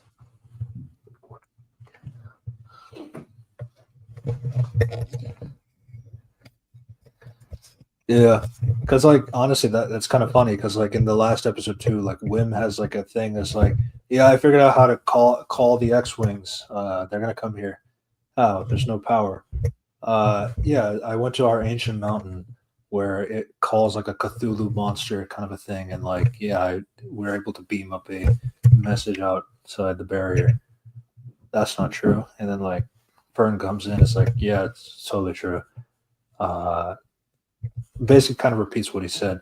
Obviously, it's like it uses his imagination as a way of distraction, so that while he's saying the story and like Jude Law finding it weird, Wim's dad can go and like turn back the power on the back console and all that stuff. I mean, he didn't believe that shit, so it's fine. But I just thought that was a nice way of bringing that back because like he was saying like fantasy stories cannot save your life or you cannot like rely on like your imagination and that kind of stuff. Like that's not helpful for anybody. You got to stay in the present with that kind of stuff. But like it was just a way for Wim to bring back something that they had a conversation about and all that. Yeah, I mean I feel like the show has a lot of callbacks too in throughout the season as well. Yeah. It is a lot. I mean, it does help. It does help that most of the season was written by John Watts. Yeah, I mean, it's not written by Dave Filoni, or else there gotta be references. Hey, Anakin Skywalker will be in this episode, lol. Yeah, I mean, Sorry. like honestly, like their references are not even that much in the show. It's like the biggest ones are like Alderaan, as we talked about, where Yeah. the kids don't know that Alderaan was destroyed, but the other people outside the universe does know. I mean, And then the supervisor saying that Jedi's have been extinct for a long time, so there's yeah. no way you can be an emissary and a Jedi. So which one are you lying about? Yeah. So it's like those are like the references, and they're really small. So I appreciated that as well. Pretty much. I mean, at the very least, they didn't shove it in your face. Um. But oh well, Dave Filoni is now in charge of Star Wars creative writing, so I'm gonna be honest, he's probably gonna cancel the show. Fuck you, Dave Filoni. You got please go fuck yourself. Yeah. But oh shit! Yeah, he's making a Mando and Grogu show. Movie, But movie, okay, fuck you. I'm not gonna watch Be- that. because they wanted to do season 4, but they just felt like it was not going to do well as a show anymore because season three's ratings were bad. So they were like, let's make it a movie. So it's different. That's like, I No, guess. no. Okay. I mean, it'll earn more money, but it won't get anyone back in interest, especially if it's written by Dave Filoni again and John Favreau. What happened to these? What happened to John Favreau? He used to make good things. I feel like it's because like Star Wars is like where you can do the bare minimum and then people clap. And like, it's like, oh, so people like that, don't they? So why don't we just keep doing it that way? It's Star Wars. I mean, you can play it safe, or you can make it like Andor, which is like extremely good. But at the same time, you play. It's a lot of risk. But honestly, Yeah, I just yeah. take. I'm gonna be honest. I take Skeleton Crew over Ahsoka, Book of Boba Fett, Mandalorian, The That Acolyte. it's second place. Yeah, second place. But even then, it's like I think it plays it safe, but I also think it does take risks in the sense of like it doesn't rely on Jedi's, it doesn't rely on like big names, or it doesn't rely on like it doesn't it doesn't really rely on like the Empire or the Republic. I mean, it has the Republic stuff in it, yes, And but also it Empire doesn't reference. rely on rely on like references like that. So I do think it is a risk of that kind of level because like where it's like this one actually feels like a show set in the Star Wars universe, but it's not like I don't have to watch all the Star Wars movies. I don't have to watch all the shows and all that stuff to understand what's going on. Like I feel like I can watch the show somebody who has maybe like basic knowledge of Star Wars, and like I can watch it start to finish and not feel like I missed anything or like I needed to know what are they talking about in order for me to understand the show. I think like that's a I feel like more shows would need to do this in that sense. Like if you want to do like an expansive like Star Wars universe where you can watch a show and like you don't feel like you're missing anything because it's not heavily tied to anything. Now I feel like Star Wars has an advantage over like DC, which is going to have a new direction since Gunn said like that's going to be more Star Wars oriented kind of a style, like where you can like try to watch a movie and it's set in a different time period and you feel like you're not missing anything. Um, Oh man, this guy has never watched the OT or the prequels. I mean, if I watch Return of the Jedi, I'll be like, Yeah, well, so I need. so to be fair, he's specifically referring to the TV shows, That's his which mistake. which isn't the best example. Yeah, I mean, yeah, I get what he's trying to say, but like it's not a great example. But I get what he's trying to say. but yeah, I was like, oh shit, let's use the show as example. I was like, okay, how many shows are actually not bad? I was like, Andor, Skeleton Crew was like, okay, no, you can't say Skeleton Crew because that I show mean, at this point, has Mando season 1 is like okay, yeah compared to everything else. yeah. Fucking Star Wars. All right, they're bringing back Rod of the Hutt from the Clone Wars. No, fuck you. I haven't even finished the Clone Wars movie, and then halfway I was like, fuck that. I'm not gonna continue the show because that movie is tedious, and I'm not impressed with the first 2 episodes. Yeah, I mean, I do feel like I know like the show has a fair bit of like criticism and all this stuff. And I completely understand that. I do feel like Jesus. I do like that season 2 does improve in terms of like watchability and that kind of stuff. Season 1 was pretty slow. That's Yeah. usually what people would say as well. I mean, there's also like some things I was like, okay, I heard people say those are good. I was like, and then I heard the calls. I was like, you sure that is good? Because when I heard Force Gods, I was like, nope, fuck you, I'm not gonna watch it. And apparently, I need to watch Mortis arc to understand the ending of Ahsoka, of what the fuck is Brayden Skull standing on. All right. The episode is interesting, but it's an interesting concept. But like, it's a lot for Star Wars as well. The whole concept of good God, bad God, and like how Anakin is the balance of both. It's a lot overall. And apparently, they have a reference of like the Blade of Towson or some shit. I was like, who the fuck is Towson? Who the fuck are the Force Witches? Like, and then I was like, oh, actually, those are from the Clone Wars. So I was like, I'm not supposed to watch a Clone War to understand Force Witches. Yeah. Fuck you. Now, apparently, the blade I heard is actually from the arc of like Jar Jar and Mace Windu go on adventures to stop Darth Maul's mom. Well, like, when I heard that shit, I don't even want to watch it. Yeah.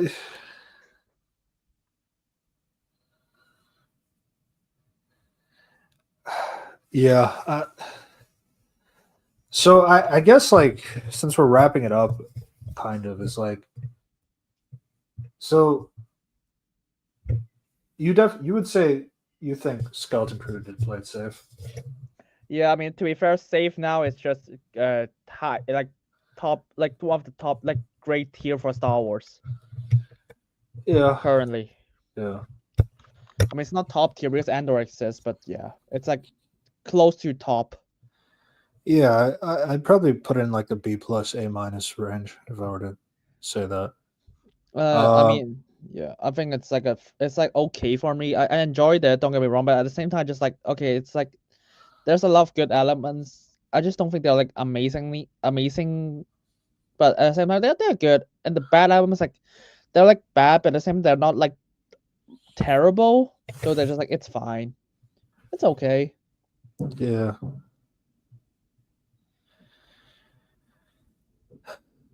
Yeah. So, So my only argument against playing it safe is that like I do feel like with Star Wars, like how much they rely on references and like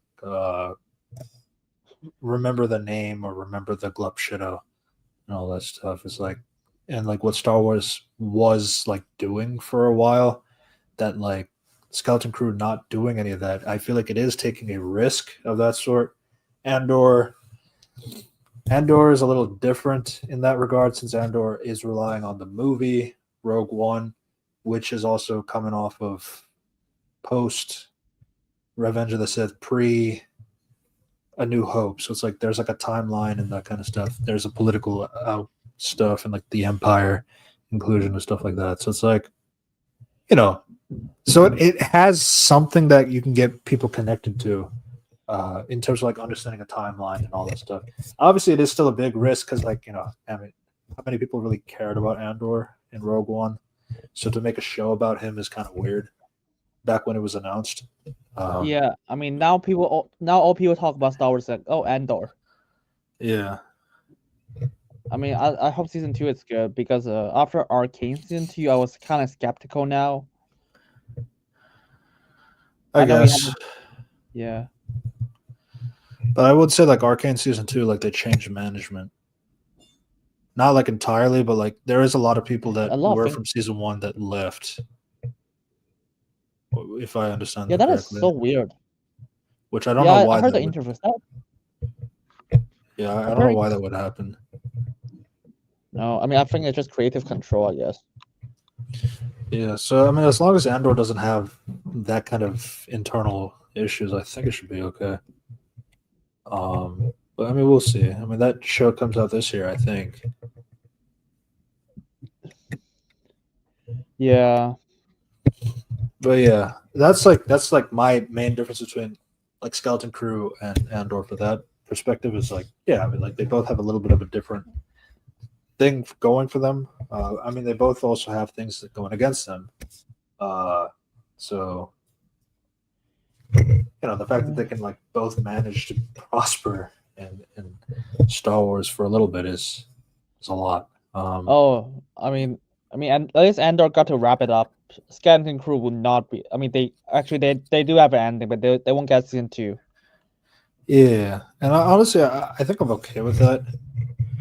Yeah, I'm fine.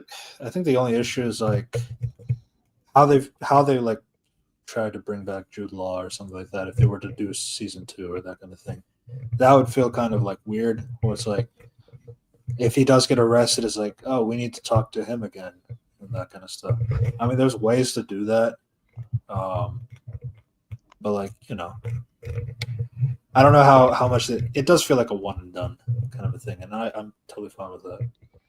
Yeah, I'm fine. Don't worry. It's like I'm fine. I won't miss anything. Actually, I don't think there's any more Star Wars show after this, after Andor. Ahsoka season 2. Oh, shit. And that's the one that we can't ignore. Okay, fine. I'll watch it. No, I will not be able to finish the Clone Wars before that. I've seen Rebels, so I have knowledge. Yeah. Now, would you want to see more Star Wars content that isn't like really tied to Jedis or like isn't really tied to things like what Star Wars is typically aiming for all the time? Like Skeleton Crew is definitely not your atypical Star Wars content, right? So it's like, would you want to see more of something like that? Obviously, it doesn't have to be like a Goonies style film or a show. I mean, I'm not sure because at the same time, we'll be like at this point, it's like not really, but at the same time, it's like if it's well written, then I'll be fine with it. But like I feel like because like the biggest selling point for the show when like John Watts pitched it was like, yeah, this is Goonies and Stand By Me, but in Star Wars. Yeah, he said like and like a lot of these shows have that kind of thing. It's like, I mean, even the Acolyte had something like that. It's like I forgot what the comparison was for it. Frozen plus Kill Bill.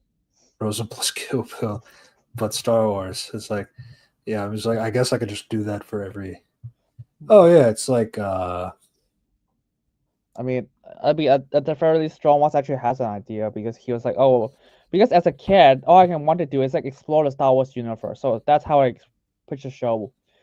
But what is Leslie Hadley's idea? Oh, actually, my sister's gone, dead. Maybe I'm missing, so I'm gonna make a show about her, like how I want to reunite it with her. I was like, and by the way, I hate my dad, so. Yeah, that's the mindset between the two creators. I was not making that up. Those are actually interviews.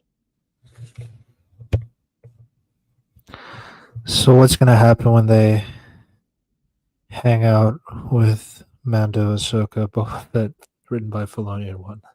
Yeah, the Skeleton Crew. They're not gonna do that. No, fuck that. They're too young. Yeah, I'm gonna be honest. If Dave Filoni have to handle it, I 100 expect him to just like, I'm gonna kill all the kids off screen because that's what I do with the Mandalore.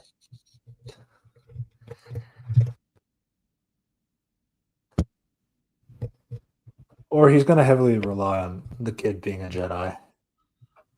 Oh yeah. All that stuff.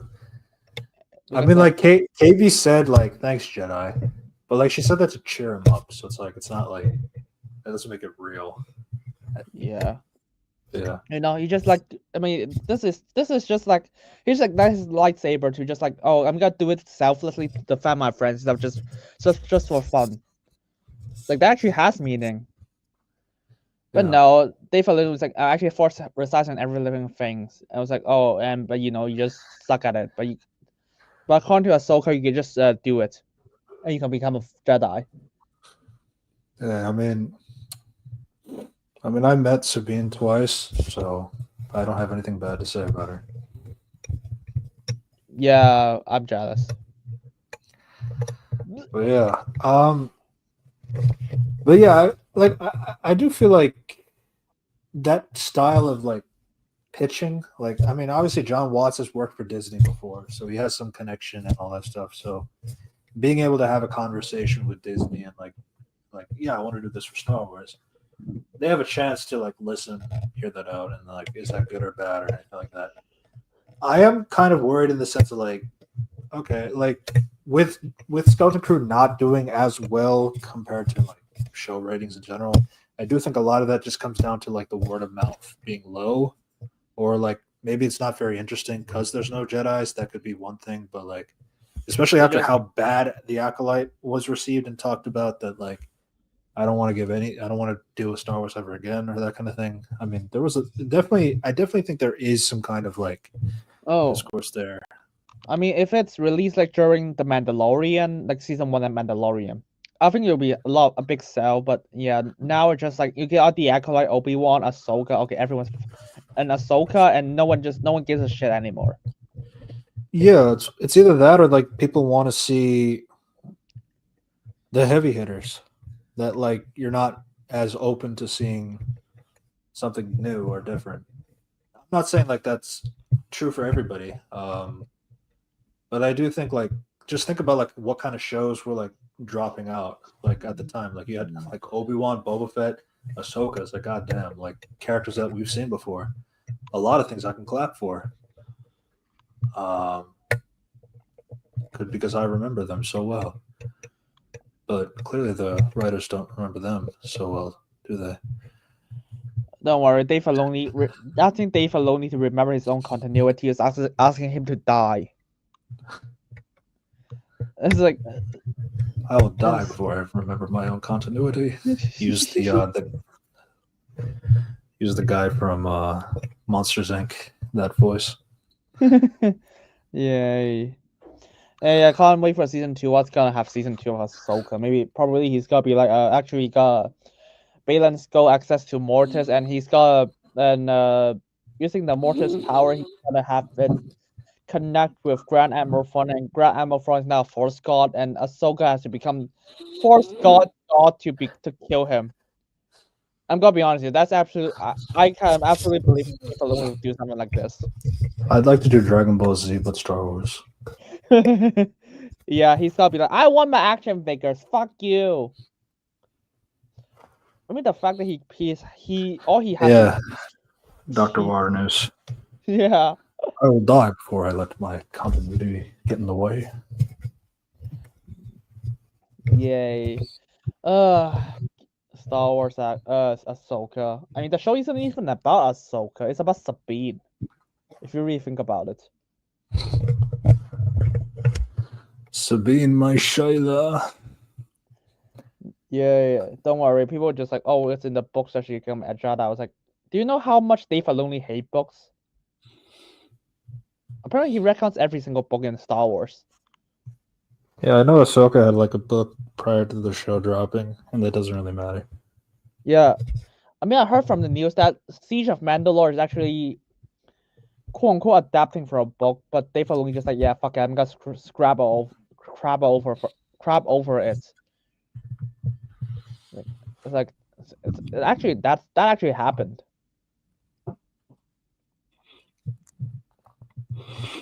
Do you think they'll ever do like Star Wars, but Terminator but Star Wars? Actually, I don't want to say yes. Because like I don't think they've really delved into like time travel like that. I mean, like they have introduced this world between worlds that you can like go through time essentially. But so I guess they have a mechanic that exists. Oh, I mean it does exist that a time travel people just pull people out of time, and you can like take somebody out to save their lives, like Ahsoka. It was like the fact that I watched Rebels and just like and I was like, fuck. I need Rebels knowledge to understand that. I found it pretty confusing, but oh well. Yeah. To be honest, I don't know. The fans is this is made by Rebels fans. Like I've seen Rebels, and I hated it. Netflix, Daredevil, and Star Wars. All right, they got That's- Disney That's not Plus. that's not impossible. You'd have to think of something really grounded or something like that. Oh shit! Oh yeah. Oh right. What's it called? But I guess Donnie not. Yan's character. Donnie Yen's character. That would be interesting. Yeah, just have a show about his, like not Donnie Yen, just like a similar character. Him, but younger, or like just any character like him. Just any character. It's an interesting concept, but they only use it like once. Like blind, but using the Force, that kind of thing. Yeah, he can use the force. Like okay, he can't use the force, but he can connect to the force. But because he's not a Jedi, he can only connect to the force to just let him sense things. So that's the extent of his force powers. So technically, he can do that, and just have him just have this character strapped in a force like a forest planet. Yeah.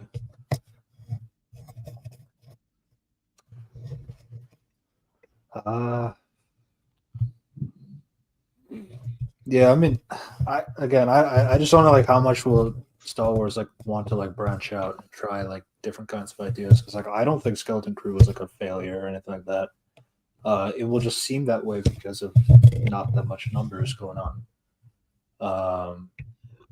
But I mean, but I also don't know what their plan is post Mando and Grogu and Ahsoka season 2 and Andor season 2. Like I don't know what their plan is moving forward. So we'll kind of have to wait and see what that is. I mean, I'm sure there'll be another Star Wars day. Don't worry. Their plan is probably just like, oh, how do I bring Palpatine back again? I know they canceled Taika Waititi's movie. Oh, good. Oh shit! They have a James Mango movie about like the first Jedi ever exists. Yeah, but he says like they just have not contacted him in years. Essentially, like he's kind of given up on that. Oh yeah, he now made a complete unknown, so which got Oscar nominated. Do you know the thing is, it's not even on streaming, so I can't even judge is it worthwhile? Is it that good or not? Let's just say that Operation could have met Ellie Fanning and Monica Barbaro, but he didn't. So. Traitor. I mean, Monica Barbaro actually got Best Actress nomination. That was interesting. Yeah. All right. Oh yeah, we gotta talk about Oscars next week. Yeah, next week we're going to talk about Oscars, what the nominations were. Yeah, I'm good. Let's not spoil. I mean, to be fair, we already have a few texts that everyone knows, like Wicked, Anora, The Substance, Dune 2, so people know about our text of those. Yeah.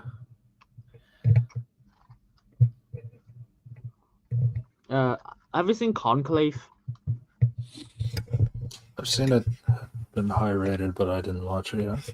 Yeah, I've seen that, but that's the only thing I also seen. I haven't seen The Brutalist, which is like 4 hours. Yeah, and that's been getting some complaints too. AI. Because of the AI. Yeah. Oh well. And that's that. Yeah, that's The Brutalist, and a complete unknown. Which I'm gonna be honest, yeah, there's no way I can watch it right now. Yeah, there's also the Rey movie, Dawn of the Jedi. Don't worry, the Rey movie is not gonna happen. Filoni has a finale film for his Mandoverse. Don't worry, he's never gonna end it. Yeah, he's not gonna end it. So he put Skeleton Crew in the Mandoverse? Yeah. I can't wait to see Dave Filoni's being stupid again. Hey, at least the Acolyte only got season 1. And then, so I don't have to see them. Just like, oh, actually, season 2 have Palpatine. Sure, why not? Young Sheev. Yeah, he's just a clone, and then just like, actually, we've been following a clone the entire time. Darth Plagueis was just peeking over the corner. Yeah. Hey, clap. They promised this show to not have cameos. Remember?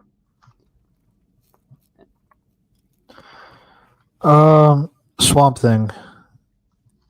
James has said Dawn of the Jedi. Like he has not. Like that's been there for like so long, and to the point where he forgot about it. He was just reminded about it like the other day. Oh yeah, Jesus. I did have Star Wars in my queue. I don't know. Yeah, but Yeah. I feel like Swamp Thing would happen first.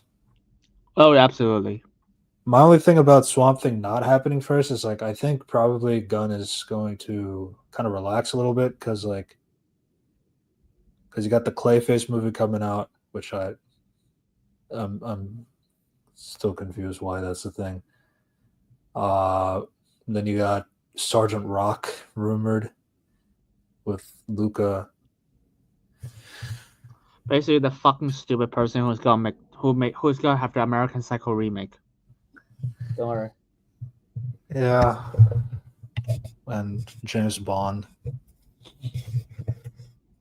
I mean, I have to finish Challenger, but because Oscar did not nominate that film, so I decided, yeah, I don't think I need to finish Challenger.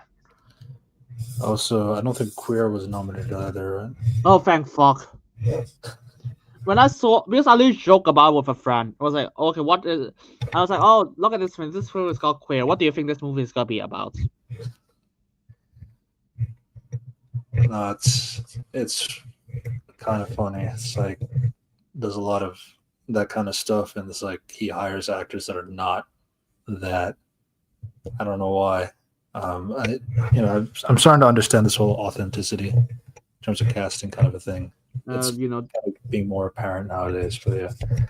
because Yeah. Well, like, I still think Swamp Thing will happen first before Dawn of the Jedi. I mean, Dawn of the Jedi is interesting, but then it's also like Avatar 1 and Legend of Korra. It's like when you try to explain who is the first Avatar, who is the first Jedi, that could get kind of wonky as well. So it's like, do you want to have the risk of trying to explain that?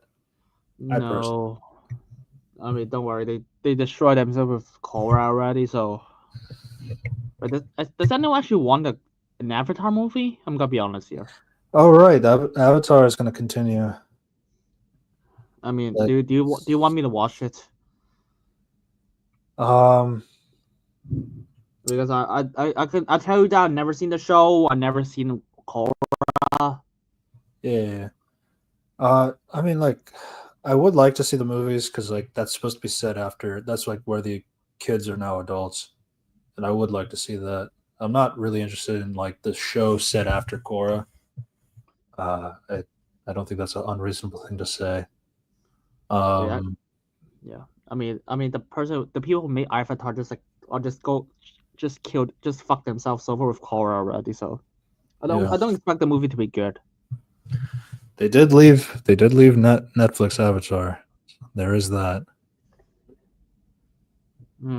Yeah. Another video we talked about on our channel. All right. No, I'm not gonna. Yeah, sure. I'm gonna watch season 2 of Avatar: The Last Air. Season 2 of Netflix Avatar. I mean, people got be like, oh, actually, this is like the show. Was like, fuck you. I'm not gonna watch. I mean, even if that's true, it's like it's still bad. I I was also like, got to meet Suki, so I appreciate that as well. So she did nothing wrong. haha. Hey, at least they did not find a blind girl. I was like, where I was joke about they gotta find a blind girl to play Toph, and it turns out it did not. They did not. Yeah. Yeah. Don't really have much to say. Skeleton is, but yeah, Skeleton Crew, and you just had to have a discussion. Hey, I mean, Skeleton Crew is better than Netflix Avatar or Percy Jackson. It's better than a lot of the shows that we've talked about, yes. Oh, Um, absolutely. I will say that, like, I do hope, I do hope the low numbers isn't, like, indicative of, like, anything. Because, like, I do think the kids absolutely deserve boosting their careers. I think this is a very good showcase for all of them, really. Even like those that didn't really have that much of a role, like the girl in episode 4 with Neil. I think they all did really great. I think they should definitely get that look, let Hollywood cast them more, and like put them in good projects and stuff like that. And yeah, the best. But yeah, I really enjoyed Skeleton Crew. I'm fine with it not like continuing it on. I don't think it needs. I don't needs it really. no, If they do but continue it, I don't think like there's anything with that. I mean, Obviously, as the long story as, would have to be different or like rely on something different. of course, as long as Dave Mhm. Filoni, as long as Dave Filoni does not touch the show. Yeah, you got to keep John Watts. Yeah, John Watson just keep John Dave Watt, Filoni 50 miles away. and John Watts and Christopher Ford. That those two just keep them. Just tell Dave Filoni to go fuck himself. And yeah, we go watch Ahsoka season 2. I'm sure it's not gonna be actually worse than season 1. Now they will have fucking the Force gods here. Jesus.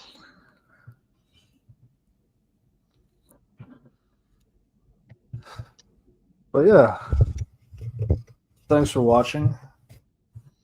You ready? Say goodbye to the people. Goodbye. It's Skeleton Crew. It's okay, but yeah, see ya. Yeah, subscribe to Unity Reviews and Analysis. Talks movies and TV shows here and there. And subscribe to Red Devilosa Reviews. I am trying to get a video out by tomorrow. So hopefully that video drops. So give that a watch. And I've been really trying to get this Sam Wilson video out before the movie drops on Valentine's Day. It's really difficult to find the motivation to continue making it. But I do have like a lot of fans who have been wanting me to finish the series and all that stuff. So it's definitely all for all of them, all that. So I'm trying my best, but yeah, hopefully that video gets out too. And subscribe to another Reviews Corp podcast where we archive these videos. All the links are in the description down below. And we will see you next time where we talk about the Oscar nominations. Goodbye, everybody. Goodbye.